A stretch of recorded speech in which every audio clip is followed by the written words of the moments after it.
Welcome back to the Red Wings Report with Strings and Pucks. This is Jeremy Laura. This is my attempt at your 7-minute wings. And you'll see after the graphic, I'm doing this on the fly, just using the privacy setting on my camera so it blurs out the background. Today's been a nightmare, kind of like the end of the season. I don't know why, but I can't get this recording made. I'm hoping to have this video up today. Here's what I want to say. Last night to me felt like the season in a nutshell. Especially at the end. The Red Wings, they lose 8-1 to the Panthers. The team is completely out of gas. The Griffins, they win 5-2 in Iowa. They have a 4-goal first period. That ends up being enough to win them the game. And the team makes franchise history with their 50th win in 70 games. Now, I want to address some of the things that have been in the comments section. I'm going to try to do that going forward because I do want this to be interactive. My current back and forth is talking about depth at center. The March fall off. This team's play in March has been terrible, and I actually did a video on this before the Olympic break that it's been bad for almost a decade. That the fall off in March, the team had only played 500 hockey or better once in the past 10 years in the month of March. That's a lot of personnel and coaching shifts. So there is a chronic issue in March. The loss of Dylan Larkin in the last 2 years has been something the team cannot overcome. My opinion is this: Dylan Larkin is the only top 6 centerman that Detroit has right now.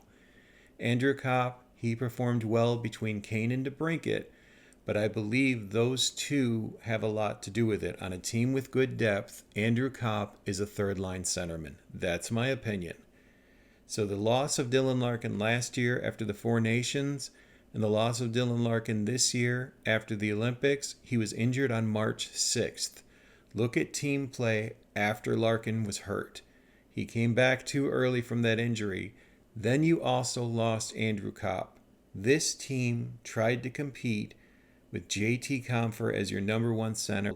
Michael Rasmussen was your other saving grace, and he gets hurt. Now you shoving Emmett Finney back into the role. Marco Kasper looked like he could be a top 6 centerman at the end of last season. He has not made that role this year. Andrew Copp steps in. He fills in that role. But again, my opinion, no top 6 centerman in this franchise right now outside of Larkin. Marco Kasper could be a top 6 winger, but right now it does not look like he's going to be a top 6 centerman. Hopefully he proves me wrong next year. But that being the case, losing both Larkin and Copp at the beginning of the month of March, the team record says everything else. Last year, both Larkin and Raymond were hurt at the Four Nations. Disaster in March. There are so many issues with this team, but I do feel like they're improving. They get to 92 points, their best finish since 2016. Now you have a more solid defensive core because Moritz Seider, he's at least getting Norris consideration.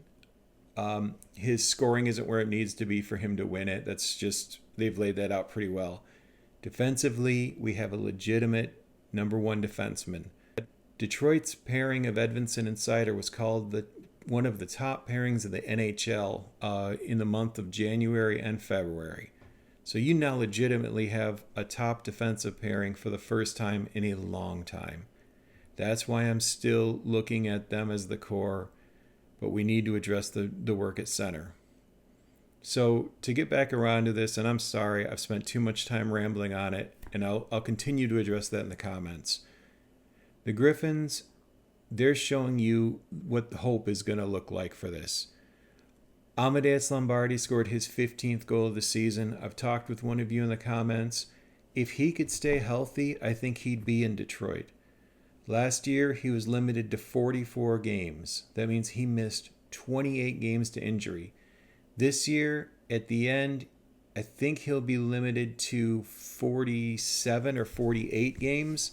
He's missed at least 24 games due to injury this year. So you add that up, he's missed around 50 games due to injury the last 2 seasons. If Lombardi can get healthy, I think he can help you in Detroit.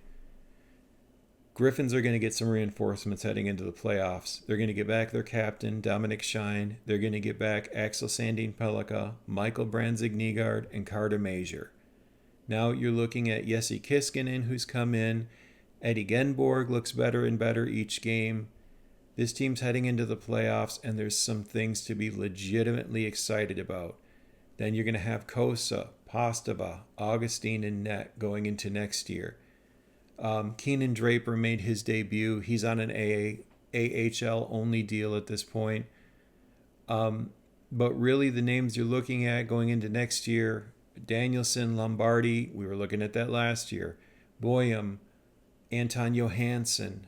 Very, very exciting to look at those two if they can stay healthy again. And then the goaltending. I have to think the goal in Grand Rapids is to get to the Calder Cup finals. And internally, they're probably saying the goal is to win it. We have something to cheer for in April, and that's great. Because right now in Detroit, there's a lot of questions. I have my opinions. I'm making them known. A lot of people disagree with me, and I'm happy to have those conversations. I'm honestly grateful for this outlet because the media scrums that are coming up are going to be brutal. It's going to be tough to watch. No, I don't think firing Steve Yzerman is the answer. My response to that is simply Moritz Seider, Simon Edvinsson, Lucas Raymond. That's your core, 25 years and younger.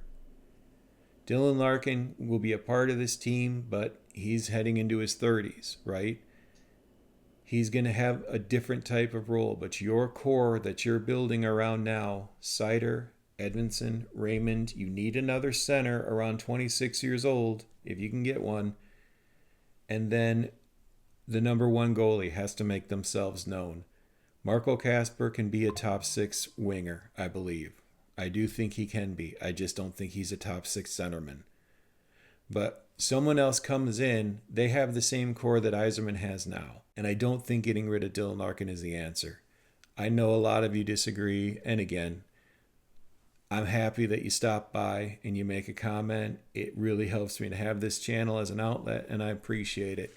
Thank you for tuning in. It's going to be fun to follow the Griffins, and I'm just bracing for what the postseason exit interviews are going to be like. We'll see how it goes. Hopefully, this was your 7-Minute Wings.